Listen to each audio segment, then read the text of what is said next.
కలియుగం ప్రారంభంలో గణేశుడు ఒకసారి భూలోకానికి వచ్చి విహారం చేస్తూ ఉండగా స్వామి నన్ను అనుగ్రహించు అని వినిపిస్తుంది. స్వామివారి చుట్టూ ఎవరూ లేరు. ఎవరు మాట్లాడుతున్నారు అని చూసేసరికి ఆ మాటలు బావిలోంచి వినిపించాయి. స్వామి, నీ అనుగ్రహం కోసం పరితపిస్తున్నాను, నాలో కొలువుండు అని అడిగింది. భక్తికి మెచ్చి సరే అని చెప్పి స్వామి ఆ బావిలో కొలువుంటాడు. ఇది పురాణాల్లో విహారపురి గురించి చెప్పిన కథ. ఇప్పుడు ఆ ప్రదేశం ఎక్కడుందో తెలుసుకుందాం. ఛానల్ని సబ్స్క్రైబ్ చేయడం మర్చిపోకండి. ఒక ఊర్లో ముగ్గురు అన్నదమ్ములుండేవారు. వారిది కడు పేదరికం. అందులో ఒకరికి కళ్ళు కనిపించవు, ఇంకొకతను మూగవాడు, మూడో అతనికి చెవులు వినిపించవు. వాళ్ళు చాలా కష్టపడి విహారపురిలో స్థిరపడేందుకు ఒక పొలం కొనుక్కున్నారు. ఆ పొలంలో ఒక బావి ఉంటుంది.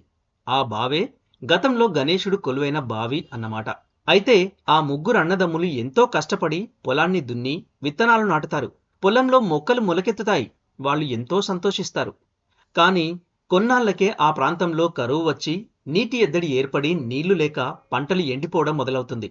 వాళ్లకు ఏం చేయాలో అర్థం కాక ఏడుస్తూ దేవుణ్ణి ప్రార్థిస్తూ ఆ బావి దగ్గరకు వచ్చి బావిలో మట్టిని తొలగిస్తే నీళ్లు వస్తాయేమో అనే ఆశతో మట్టిని తొలగించి చూద్దామని మూగబ్బాయి చెవిటబ్బాయి బావి లోపలికి దిగి గుణపంతో తవ్వుతుంటే గుణపం ఒక రాతికి తగిలి జివ్వుమని రక్తం వస్తుంది. రక్తం వాళ్ళ మీద పడగానే మూగబ్బాయికి మాట్లాడడం వస్తుంది. చెవిటబ్బాయికి అన్నీ వినిపిస్తాయి.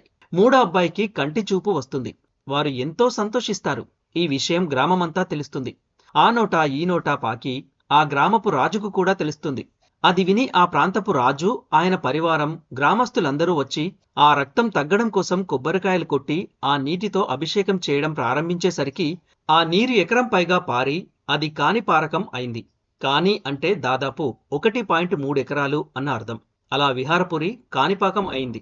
ఇప్పటికీ కాణిపాకం ఆలయంలో వినాయకుడు బావిలో ఉండే పూజలు అందుకుంటున్నాడు. ఈ వీడియో మీకు నచ్చితే like, share and comment. Thanks for watching.